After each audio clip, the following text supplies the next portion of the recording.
Hello everyone, it is I, Sakamoto. Welcome to Itsuwari no Yakusoku no Yume. Dreams of False Promises. This is Theory of Reality Part 8, I think? Yeah, Room 0. We're playing this game again because nostalgia from the last time I played it, and also I really like this game a lot. And I don't know, I have a few ideas of what to talk about, but I'm gonna unlock all the weapons at once. Oh wait, no, that's it. What did that button do? Whatever. How do I spawn enemies?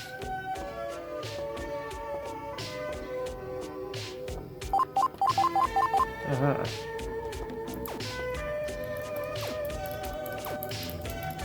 I think last time I played this, I killed an enemy and the game reset. Yeah. Never mind. That happened.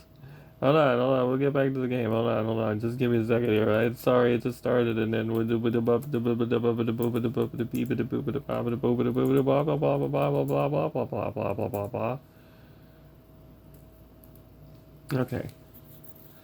Hold on a second, it's coming back. Here we go. Sorry about that. So yeah, no enemies, I guess. So let's turn them off. I know how to get to the next level and go to the last level because the codes are in the readme when you download this. You can get this for free on itch.io, which is pretty cool. It's a pretty good game. But anyways, so how's everybody today? Theory of Reality Part 8. Okay, so existence and things exist for some reason, and we don't know why. And we don't know where we're from, and we don't know where we're going, and we don't know what's what, and we don't know why we're flowing through the universe. Like, whatever, man. But seriously, though. I could talk about some of my favorite fictional things and how they relate to things. Like, for example, The Melancholy of Haruhi Suzumiya, my favorite Japanese anime of all time. I specify Japanese because my favorite anime is actually Ruby, but it's not Japanese. So I don't even know if it counts as an anime. So technically Haruhi is my favorite anime if you think about it. So there's that. But what's cool about that anime is it seems to relay a lot of secrets of the universe. Maybe like everything's run by like a group of 5 people who don't even know they're running the whole universe. Maybe. And the characters in Haruhi Suzumiya can represent, any one of them can represent like a different facet of humanity or whatever, or like higher powers or something. And while at the same time they kind of don't. But how do I explain that? Well, you'd have to watch the anime like 100 times, then maybe you kind of can get it. But so you don't have to. I'll try to explain that a little bit.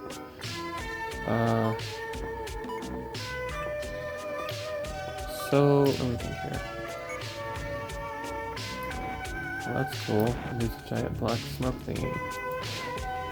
Shardness. I hope the game's not too loud. I don't think it is. So in this anime you have 5 central main characters to the story. Everyone else is just kind of side characters compared to them. I'm talking about, of course, the SOS Brigade. Kyon, Haruhi Suzumiya, Yuki Nagato. It's just Yuki Nagato. I started with the last name first, though. What else is there? Mikudo Asahina Mikudo. No, it's Mikudo Asahina. And Itsuki Koizumi. Right? Kion's supposedly a regular human, but he might actually be God and the one behind the scenes without even knowing it. There's one theory. Or he might know, and he might just be pretending not to know. Also, it's entirely plausible that everyone knows a lot more that they're letting on, and they're just kind of acting and pretending like they don't know what's going on. Or maybe they think they do in their heads, and maybe they really don't, or maybe it's some kind of combination of all these things. It's hard to say. But I think more often than not, there are things that we don't tell other people when we're interacting with them. Things that are going on in our heads that we don't say out loud. which is fine. I'm getting a little ahead of myself again. So then you have Haruhi Suzumiya, who's supposedly god or goddess, and creates everything, according to everyone around her, because everyone says they observed all this crazy explosion of data stuff happening when she created this thing 3 years previously before the anime starts. And then, if you're watching in chronological order, or you're reading the light novel, or whatever, the manga, you'll... Holy shit, was that there before? A giant blue thing in the sky? Looks like a big old eyeball. What was I saying? Yeah, so they all think that she's God, or they say they think she is, but in reality, like, any one of them could be God, or all of them could be God, or like a combination of two or more of them. And also, it could be all of those things somehow, or like different truths at different times, which is another weird thing I wanted to talk about, is like how we are all different people depending on our moods, depending on our experiences, depending on our you know, who our parents are, or guardians, or whatever. If we even, or if we're orphans, or what. I mean, in our situations in life, and becoming victims of things, or creating victims by doing something bad to people, or whatever. I mean, it all seems like we're different, but like, are we though? Or are we all the same person, living different worlds, living as different people, thinking we're different people? I don't know, like the egg theory. I'm getting ahead of myself again. What the hell is this? Some random object on the ground. You know, I never checked out the blue thing up there. Oh, it's still there, okay. Interesting. So anyways, what do I shoot at it? Nothing. Can I see it from the other side? So, next you have Yuki Nagato, who's supposedly an alien, but looks like a human, but actually is more like a conscious... I imagine that she doesn't have a body, she's like a conscious experience occupying an android body that looks like a human body, so like, in reality, she's just like a floating consciousness, which is what we all might actually be inside of our brains, by the way. So in a way, Yuki kind of like every single character represents us at some point in our life, I think. And she kind of acts like nonchalant and okay with everything all the time, but in reality, in her mind, she's probably like really pissed off at everyone most of the time, and just kind of like is really good at acting, which is pretty funny. Not everyone, but you know what I mean. Just probably a lot more easily irritated than she lets on. And you kind of find out that this is probably true when, after you watch the series and then the movie, and then, you know, why what happens in the movie happens in the first place. I'm not going to spoil anything, but anyways. Then you have Mikuru Asahina, who's like, acts like a total ditz, but apparently, according to Koizumi, it's just an act, which kind of is what made me think of maybe like everyone in the anime is kind of hiding stuff, but who knows. And she's like a time traveler from the future, but in order for her to time travel, she apparently causes a time plane destruction, because that's what she uses. It's called a time plane destruction device, which makes me wonder if every time she time travels, the whole world gets destroyed, or a timeline gets destroyed or something. I have no idea. She can't talk about it because it's classified, and I read the manga, I didn't read the light novel. I would like to, but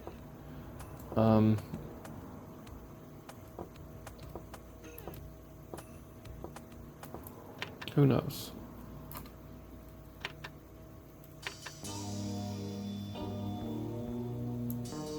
This is the intro screen music, I think. Or no, the intro screen will play this sometimes, but other times it'll play other songs. I think. I don't know. And you have Koizumi, who's like an Esper and works with a bunch of other Esper dudes and something they call the organization. And his Esper powers only work in certain situations. in a place that Haruhi creates called closed space, and she creates these giant monsters that destroy all these buildings in the closed space in order for her to let off steam, apparently. But anyways,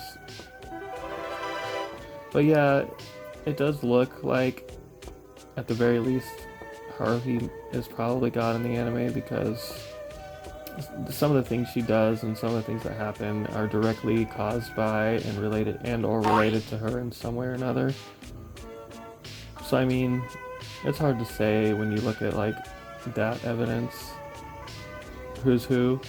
It's all very interesting though, if you watch the anime from different perspectives. Like if you watch it over and over again, you can say, okay, this time I'm going to watch it with maybe the idea that Nagato's God in my mind, or maybe next time that it's Koizumi, or that it's Asahina, or that it's only Kyon and Haruhi, or that it's Kyon, and he doesn't even realize it. And all this other stuff. So that's cool. And then maybe like after you've gotten bored of it and watched it enough times and seen it through all these different paradigms, maybe you'd find some ultimate truth to everything. At least relating to that. Excuse me. Oh yeah, this is cool. You can like, I don't know if I showed you guys this before, but you can come off the map and not fall. So that's the thing. And I think it's 50 coins to get a drink out of the vending machine, and it restores your health, which is also kind of cool, I guess. Or you can use one of the codes. I think it's insert, and then your health is restored. You just press one button for each code. It's like insert, delete, home, page up, page down. It says so on the readme if you get this game. It should come with it.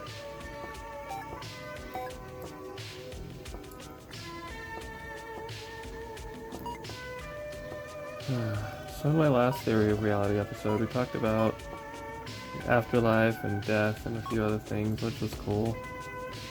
In other episodes, we've talked about time travel and reality transferring and how I'm supposed to figure that out. And I'm just starting to think that maybe I just need to chill and the answers will come in time or something like that. I think this is the next level. Oh yeah, you can go to the different levels by either finding the CD or using the code.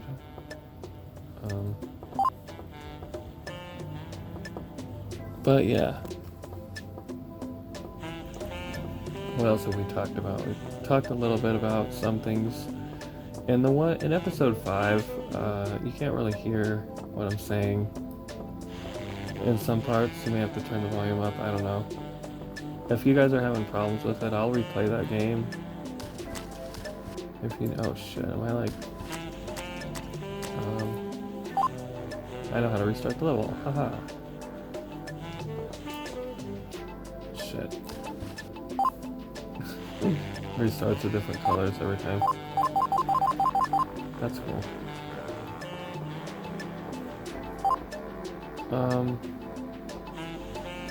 So what was I talking about? Things we talked about before.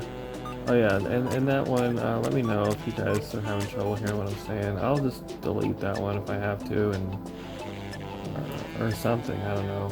I did say some stuff I thought that was really important in that one though, about stuff. So that's why I decided to leave it up. And also I rechecked it, and if the volume's loud enough, it shouldn't be too loud for your ears, and you should still be able to hear me okay.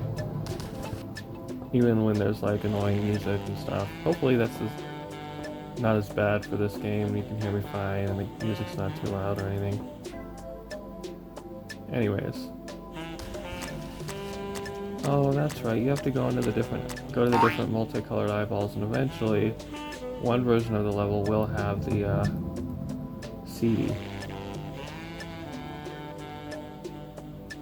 That's it? That's all the distance I get? Okay.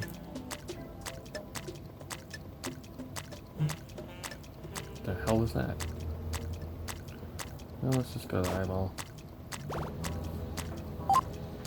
This is interesting and cool, kind of. Okay, whatever you say. I believe you. Anyways, is that blue moon thing is still up there? Let's go go to the other eyeball, shall we?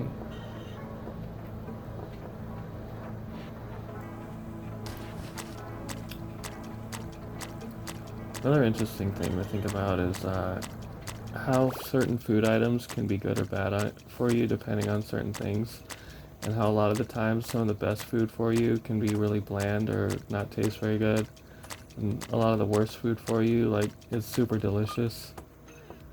I kind of try to apply some of that to parallels of reality as well.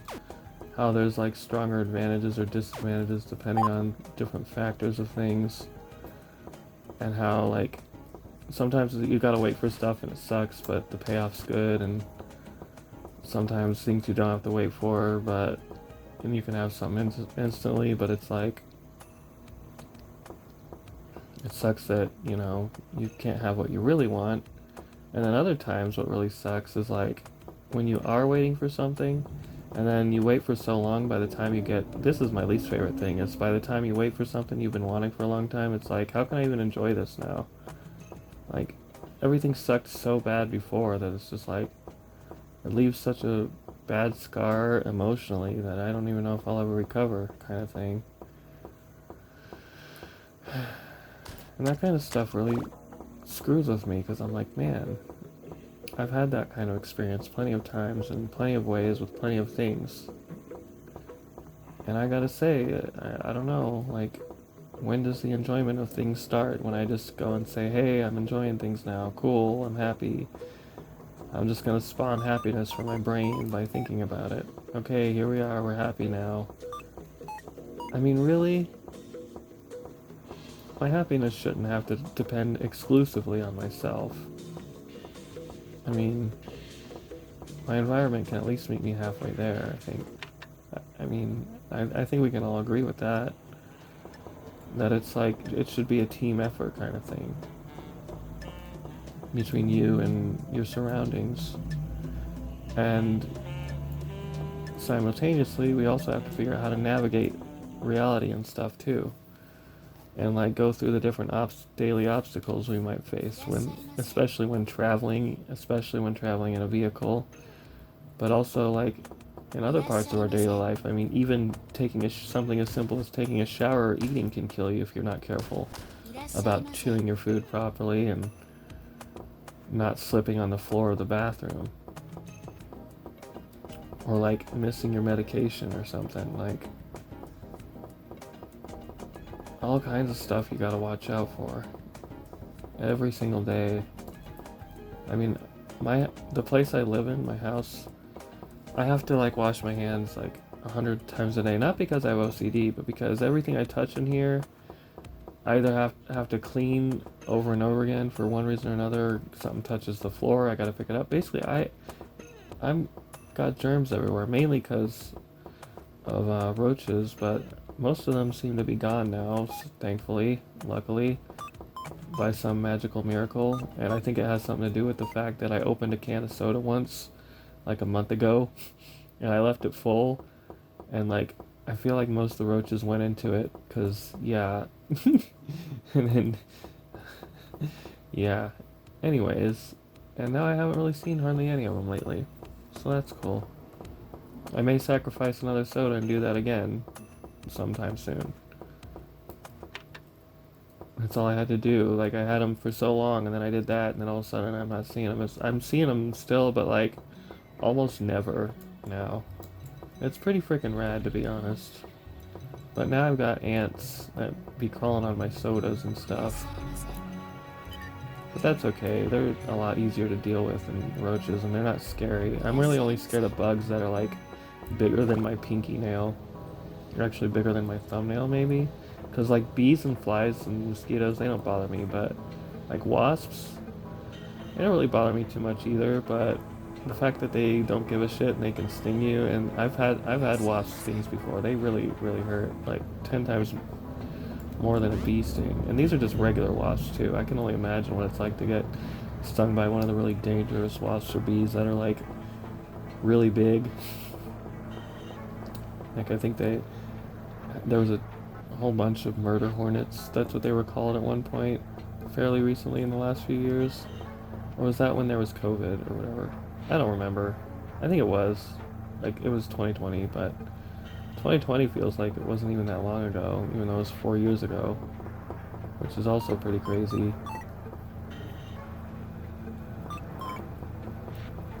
That's another thing that's crazy, is time. How does time even work? Because it's like, I can look back to when I was a kid. I can look back to my 5th birthday. I can even look back to the very first time I recognized myself in the mirror and was like, oh, that's me. And I think I was probably like 3 years old. And if I'm not mistaken, that is my very first memory. Looking in this mirror at my house and being like, what am I looking? Oh, that's me. Oh. Like, every human goes through the moment of their life when they're very young, around 3 or 4 years old, and they look in the mirror and they recognize themselves for the first time. And only a very small number of animals can do this as well. I think certain kinds of chimpanzees and orangutans, and I think dolphins can, and a few other, I think elephants can too, and a few other mammals, and maybe some birds, I can't remember, but most like 98-99% of animals cannot recognize themselves in a mirror and just think it's another animal when they look in a mirror, including cats and dogs, I believe. So that's pretty crazy. And it makes you wonder if what we recognize in the mirror is ourselves, or is it actually another being. Like, there's a whole nother universe there, a mirrorverse. And like, because when you're away from the mirror and you're doing what you're doing in another room, for instance, okay, I think I got rid of it by pressing the no enemies code button. That other version of you in the mirror, hypothetically, is also in the other room doing the same thing you're doing at the same time. Isn't that weird? Like, that's just crazy to me. And then there's like multiple mirrors, so like, does each mirror have its own universe where there's this other you and other people in the world and stuff? Or like, are they all connected? Like in Doctor Strange and stuff? Or what? I don't know, you guys let me know in the comments what you think about that, because that's pretty trippy to think about. Anyways, let's go to the next level. What was the next button I pressed? Oh yeah, it's end. 3D Labyrinth. Oh, I remember this level. This level is actually pretty annoying. Okay. That's not so bad. Well, hold on. Let's get different colors. Yeah, this is fine. This one seems good. You're right, the orange one was kind of ugly. Anyways,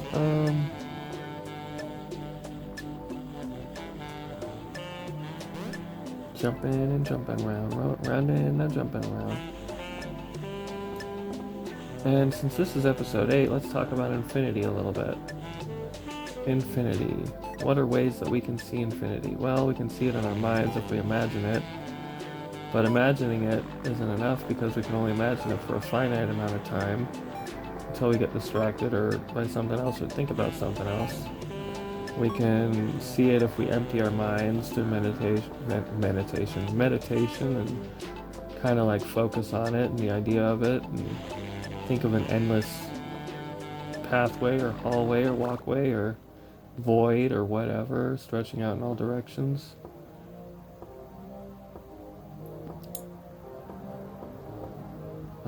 So that's a thing. You can also see it in numbers, and what's really trippy about seeing it in numbers is the fact that there's apparently scientists aren't sure about this, but between 0 and 1 and any other whole number, there could be up to an infinite amount of numbers between them. How does that even work? Like, you can put an infinite amount of decimal points in between 0 and 1, just between 0 and 1. How? What? And also there's the fact that other than 0, you can count to infinity, not only with positive integers, but also with the negative ones. What? How? Huh? That's another thing that's interesting to think about is zero. Zero is kind of infinite in and of itself too, because from its perspective, it will always be zero, and it will always never be anything else. And you can only add to it or take away from it and create negative numbers, and then it's like, okay, and then you go on to infinity.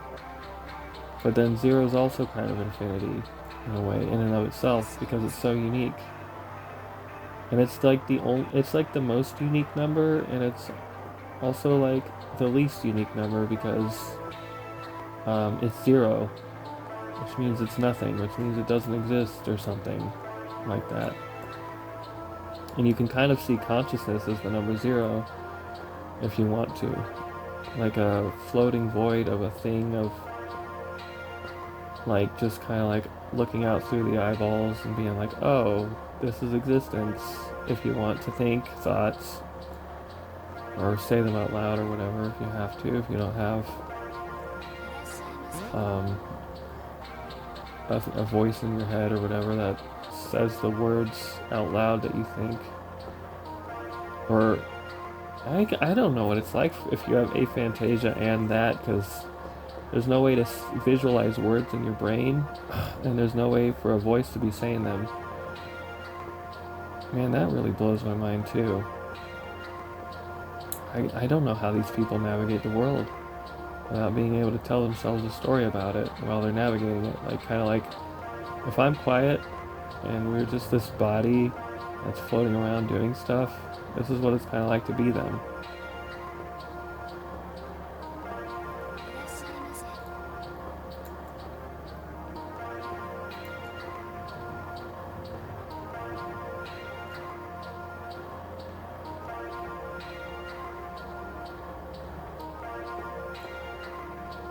Maybe this is what it's like to be a cat or a dog or an animal.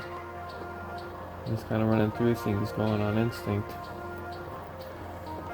I wonder if that's what a big problem with society is.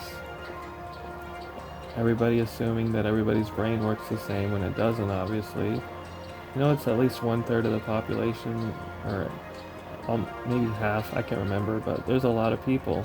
I mean, a huge amount that don't have any words in their head or voices in their head, that are basically themselves, you know, narrating things or thinking thoughts and words. And that really blows my mind. I already said that, but a big part of that is because that's what 95%, 99% of my thinking is words. I'm almost always thinking in words, almost all the time. I made that enemy disappear by pressing the button. Well, yeah, that just makes me go, what? Let's go to the next level. Lost Woods. Oh, is this the foggy level? Maybe. I like how the frame rate is different depending on the level you're on. I guess it renders some better and easier than others. Okay, so it's just a bunch of trees. Okay. Hey. Oh, I guess I didn't need it. I just saw the eyeball, at least I thought I did. Maybe that's what I saw. Aha, there it is. Never mind. Other ways to see infinity? Well,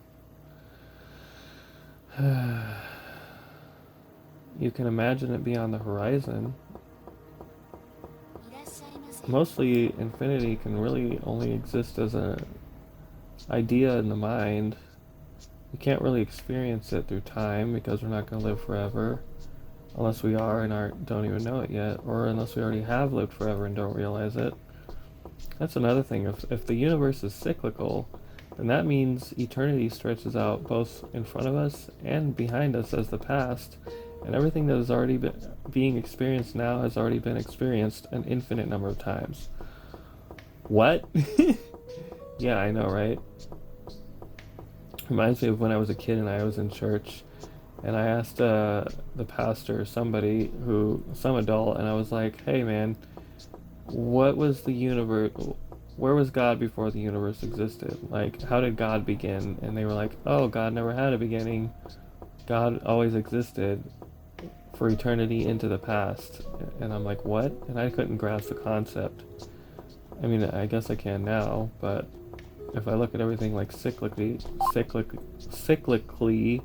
like we're talking about, but that's just crazy. To think that we all might have existed before the Big Bang and have experienced an infinite number of Big Bangs. But here's what gets me. I don't think that's entirely true or possible because of infinity.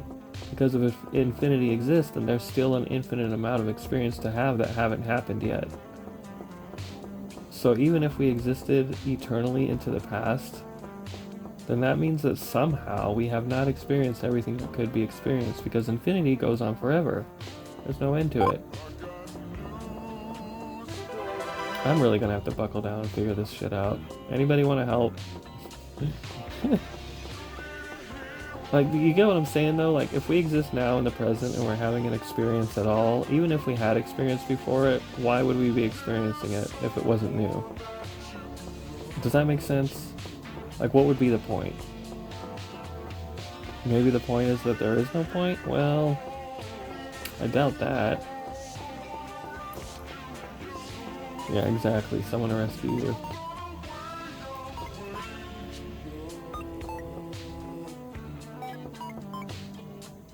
Like, I think if things were so simple, then, like, we wouldn't be filled with so many questions all the time. At least I wouldn't be.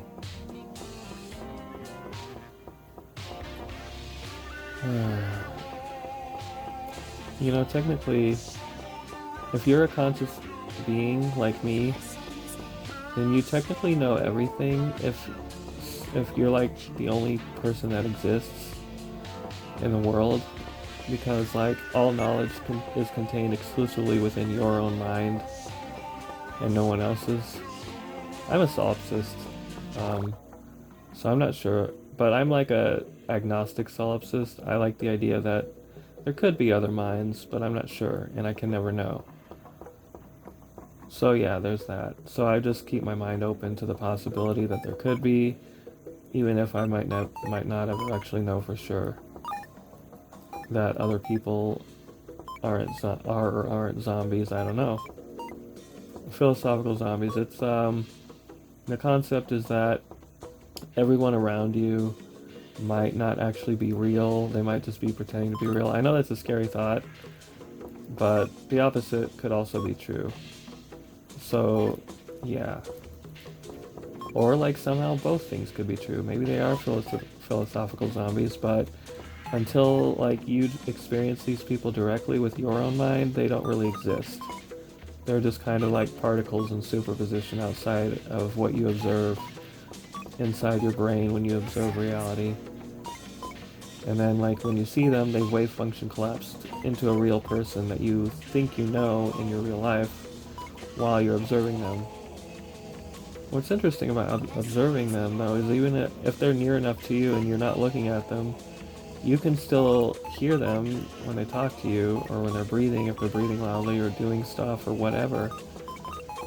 You kind of sense them and know that they're there without seeing them. I don't know why I'm grabbing all these coins I'm not even going to spend. Let's just go to the next level. Because I don't think I'm going to find that animal again. Or CD actually is what it was. Oh, there it is. Yeah, let's just go. Freedom. This might be the end of the game. In fact, I think it is. I hate to leave you guys on a scary note, but there's always a positive way to look at things, and it's a positive way of looking at what I'm saying right now is that it doesn't necessarily have to be true. Whatever you believe is what's probably true. I mean, it's not up to me to tell you what's true and what's not. It's just, I'm just here to, like Morpheus says, show you the door. You're the one that has to open it. And by that I mean I can only show you the possibilities of what's true and what's not. It's up to you to believe in things and decide what's true and what's not true.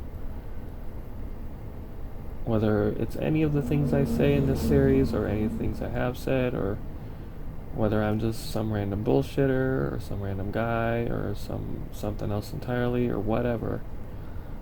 I may reveal more about myself in the future. I don't know, I haven't really fully decided yet, but just know that I'm on your side and I'm here for you just to help and love you guys, like I always say, and be your friend and just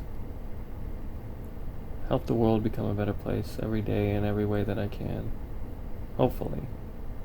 And even if no one's watching these videos, I like to believe that just by saying these words, even if I don't upload this video, even if this is just gonna become nothing and nobody watches it, or it doesn't even get created and put on YouTube, that like a radio tower, I'm broadcasting this to the universe, and somehow this stuff gets embedded into other people's subconscious. The game just ended on its own.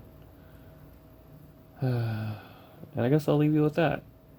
Hope you guys are gonna be okay, and you're gonna have a great day and a great night and a great whatever time you're existing in right now watching this. Okay. Love you guys. Have a great